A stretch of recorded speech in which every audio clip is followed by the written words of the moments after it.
Hello, I'm Rachel from Strategic Solutions Chartered Financial Planners. Welcome to our video exploring the options with your defined benefit pension, also known as a final salary pension. We are a firm of independent financial advisors and our head office is in Bournemouth, but we have advisors all along the south coast. We are a firm of chartered financial planners, in fact the largest in Dorset. This means we need to have more qualifications and subscribe to higher levels of ethical practices than other firms do. We're pension transfer specialists, which means we have an enhanced set of permissions from our regulator, the Financial Conduct Authority, also known as the FCA. We've also been awarded the Pension Transfer Gold Standard from our professional body, and proudly we're one of the first firms in the country to have attained this designation. Although day to day we give advice across a wide range of areas, we are here today just to talk about defined benefit pensions, and specifically to help guide you as to whether you need to pursue full financial advice or not. This video is purely educational to help you explore the options around a possible transfer to a personal pension. This video should only be regarded as guidance and does not constitute financial advice in itself. You are considering transferring your defined benefit pension to a personal pension, commonly known as a defined contribution pension. We will help show you some of the options, and in turn we will give you an idea of what a defined benefit pension is, what a personal pension is, and then explore what is involved when reviewing your pension. We are regulated by the Financial Conduct Authority, and they state that for most people, retaining their final salary benefits is most likely to be in their interest. We adopt this same starting point of assuming that retaining the defined benefit pension will be best for your needs. It is important that you understand the process, as from October 2020 the FCA have made it mandatory for us to charge you exactly the same fee whether the advice is to remain in the scheme or transfer to a new arrangement. This requirement is the same for all regulated advisors, not just Strategic Solutions. Alongside watching this video, you should take the time to read our guide on your defined benefit pension options. This explores in more detail the options around your defined benefit pension and explores some of the subjects we will look through today but in more detail. You should also watch the FCA's guidance video on what to expect when looking at a defined benefit transfer. Both of these can be found on our website. Transferring away from your defined benefit pension is a big, irreversible decision and so should not be taken lightly. You are looking at giving up your gold-plated, guaranteed for life income. There are often big numbers involved and they tend to be very technical. You must consider whether you are prepared to exchange this safe, guaranteed income for a lump sum to try and provide your income in retirement. Here at Strategic Solutions, we have a large team of pension transfer specialists. We also have our support team and committee members. We pride ourselves on taking the time to ensure that the advice we are giving with regards to defined benefit pensions is up to date, correct, and ultimately compliant and in line with what is expected from our regulator. We look to meet at least quarterly to review any changes in our processes, but tend to meet more often. So let's start at the beginning. What is a defined benefit pension and what is a personal pension? Well, a defined benefit pension is an employer-sponsored pension, usually based on your final salary. You accrue benefits within the scheme whilst employed, and these increase alongside your salary and your length of service with that employer. When you come to retire, you will receive a guaranteed income for life. A personal pension is simply a pot that you can pay money into, sometimes receiving tax relief, but ultimately is a pot of money that must be invested to provide an income for your retirement in the future. When you come to retire, you have various options, but these will all be based around what monies you have accumulated within your pension. Looking at some of the key points, a defined benefit pension is guaranteed income for your life, an income that is usually linked to some form of inflation and so may increase before and during retirement, has no ongoing costs or the need to review your pension each year. It will usually provide some form of spouse's benefit on your death. However, there is no flexibility in how the benefits can be taken. A personal pension is an investment-linked pension fund that can fall in value as well as rise, a pot of money that can reduce and run out altogether if investment returns are poor, if you live longer than expected, or if you draw too much. Requires ongoing input on how it is managed and how benefits are taken. Will have ongoing advice, product and investment costs. Gives you the flexibility to tailor your withdrawals to what you need in retirement. On death, any remaining funds can be passed on to your chosen beneficiary. So, what are some of the advantages of a defined benefit pension? It will provide you with a guaranteed inflation-linked income that will pay for your entire life. There are no ongoing costs or commitments from you. Protection is available if the scheme does fail, meaning you should still receive some retirement income via the Pension Protection Fund. There is no investment risk linked with the pension. There is no chance of you outliving the pension, also known as longevity risk. Some of the disadvantages include: there is no flexibility on your income. Once you have started your income, it will continue as is with no chance of amending it. There are likely to be penalties if you wish to retire before the scheme's normal retirement age. Death benefits may be limited or perceivably worse if you stay within the scheme. You may receive less tax-free cash from the scheme in comparison to a personal arrangement. This is only available at outset, and you must take the income at the same time, with no choice of deferring your income. How about some advantages and disadvantages of a personal pension? The advantages might include flexibility in how you take your income, with the options of altering your income dependent on your needs at the time. Often a higher entitlement to tax-free cash. No penalties for retiring early, with the option of currently retiring from age 55.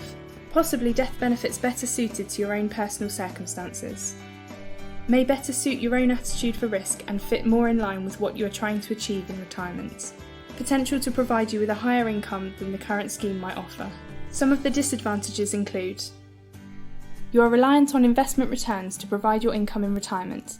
As we all know, investments can go down as well as up. Longevity risk. You may outlive your money and find yourself short of income when you may need it the most. You have an ongoing commitment to review and manage your pension with regards to the investments and the retirement options. Ongoing charges for the pension, investments, and your financial advisor. More technical with a higher chance of complications. It's key to remember that there is no guaranteed income with a personal pension. We often hear the term flexibility thrown around when talking about pensions, with everyone saying flexibility is key for them without really understanding what it means. Flexibility essentially means you have control in how you take your benefits, whether these be in one go or in regular or irregular payments throughout your retirement. With this control comes the responsibility of trying to ensure that your plans are sustainable to ensure that you don't run out of money early. Flexibility can mean retiring earlier, tailoring withdrawals from your investments to your needs at that time, but comes with the danger that the money may run out. When looking at your defined benefit pension options, you must remember that you are looking at giving up the guaranteed income for life in exchange for this flexibility. A good starting question to ask yourself is, can I achieve my retirement goals without transferring? Now is the moment to take some time and work out what retirement really looks like for you. When do you see yourself spending your money? How much tax-free cash do you need? Will your income needs change throughout your retirement? Is anyone dependent on you for their retirement income? Do you have other sources of funds to provide income? Figuring those out is something we will do with you, but if you look at the answers, you can then ask yourself again, do I need to transfer? Any potential advantages of transferring from a defined benefit pension scheme to a defined contribution one are often outweighed by the costs, risks, and loss of benefits involved. Your future pension income can't be predicted with any certainty if you transfer to a defined contribution scheme, regardless of whether it's run by your employer or it's a personal pension.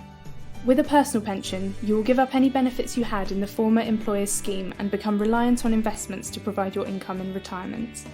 With this comes the risk that your funds may not be able to provide enough income throughout your retirement.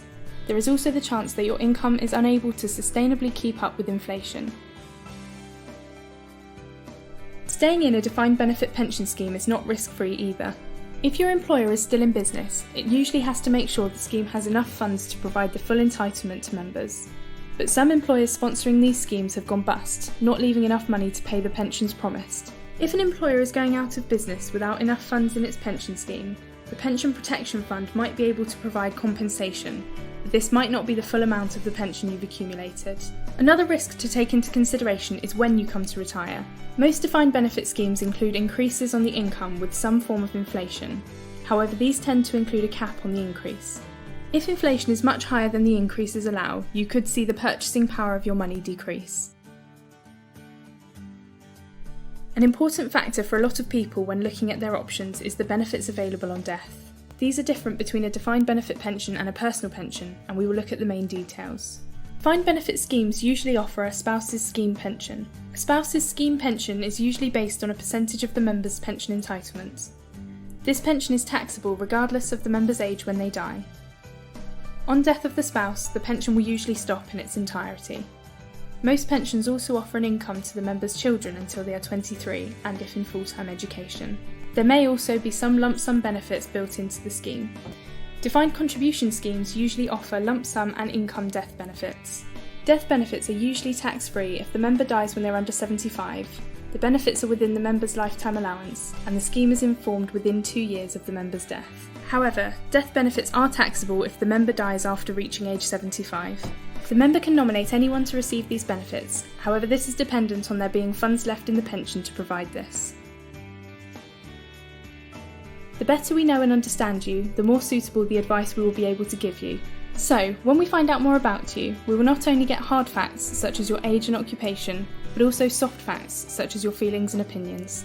For example, we will find out how you or your partner feel about guarantees, managing investments, or facing the risk of stock market crashes. These discussions then help us to understand your hopes and fears for retirement, how you make decisions, and how you got to where you are now. We will ask you about your personal and family circumstances, including your health, financial circumstances, including your income alongside current and future outgoings, your other assets, including pension provisions, investments, and other sources of income, your state pension entitlements, your knowledge and experience of transferring and of investing, your attitude to transfer risk, which covers your appetite for giving up a guaranteed, safeguarded income for a flexible one with no guarantees, your attitude to investment risk, which covers your investment risk profile and your capacity for loss, which is how much money you can afford to lose, to determine a possible destination and investment strategy, your objectives and needs, including any key dates in your retirement and any amounts needed to achieve these.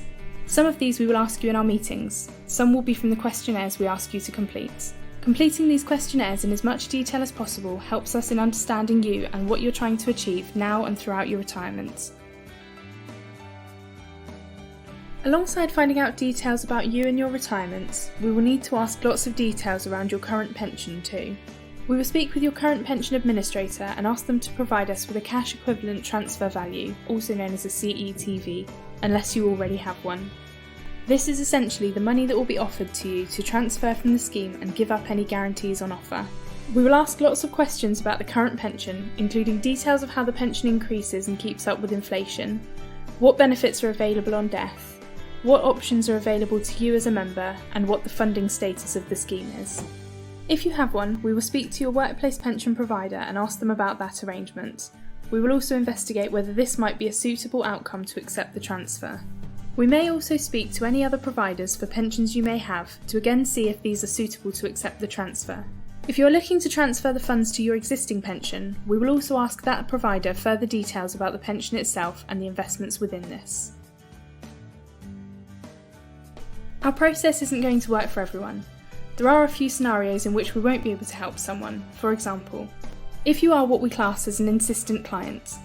This means if we advise you not to transfer and you ask us to facilitate the transfer for you, we cannot help in this situation. We are adamant that all advice we give will be based on each individual's personal circumstances, and we will only ever recommend and transact a transfer if it is suitable for the individual. If you are also looking for us to top up your existing pension arrangement, we will need to investigate that this outcome is suitable for you. If we feel that the pension itself or the investments are not suitable, then we will not transact this transfer. If you approach us asking to just sign off the transfer, this is something we cannot help with. Each transfer is an in-depth and complex financial advice piece and will be based on the individual. Therefore, we are unable to facilitate a transfer without following our full process. If you're looking to invest in unregulated investments, we won't start our advice process with you. We strongly disagree in utilising these styles of investments, and we will only ever recommend investments that are regulated by the FCA. If you are part of an unfunded scheme, then it is unlikely you will be allowed to transfer. For example, if you're in a government-sponsored scheme such as the NHS, teachers' pension, civil servants, or local governments. If you are under 50 years old, our process is unlikely going to work for you. With all transfers being based on your personal circumstances and retirement goals, it is hard to justify these when you are so far away from retirement. As we mentioned before, as of October 2020, our process has changed. The steps going forward involve: Step 1. You've already started this. This stage is purely educational. Watching this video, reading our document, and watching the FCA video should give you an idea as to whether you feel the need to pursue Step 2. Step 1 is guidance only.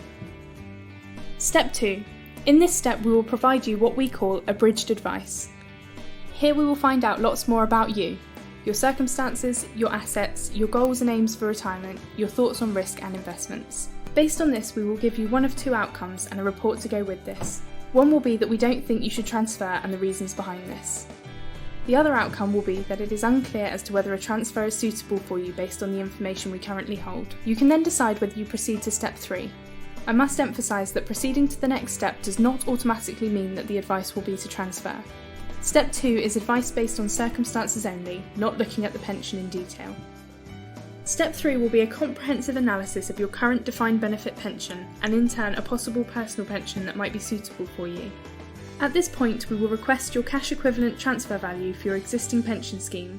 We will also look further into your other pensions, investments and income sources. We will then provide you with a full written recommendation with detailed analysis and cash flow forecasting as to whether we think a transfer will be suitable for you or not. Alongside this, we will provide you with our recommendation for the investment solution too. Step 3 is a full personal recommendation from us and is financial advice. For the previous steps, we have a clear charging system. You will know in advance of each stage what the charge is, and we will only proceed to the next step on written or verbal confirmation that you understand the charge and wish to proceed. There are some limited circumstances where the process is slightly different, and we will discuss these with you if we identify this scenario. Step 1 is free of charge. This is entirely led by you, and you must watch this video and read any supporting document for you to decide whether to proceed to the chargeable stages. Step 2 is a £1,500 non-refundable fee. At the end of this stage, you will either receive a report saying do not transfer or that it is unclear whether or not to transfer. This fee is payable regardless of the outcome and can't be paid from the pension. Step 3 is a fee of 2.5% of the transfer value plus £500, capped at £15,500 with a minimum of £4,000. This can be paid via the pension.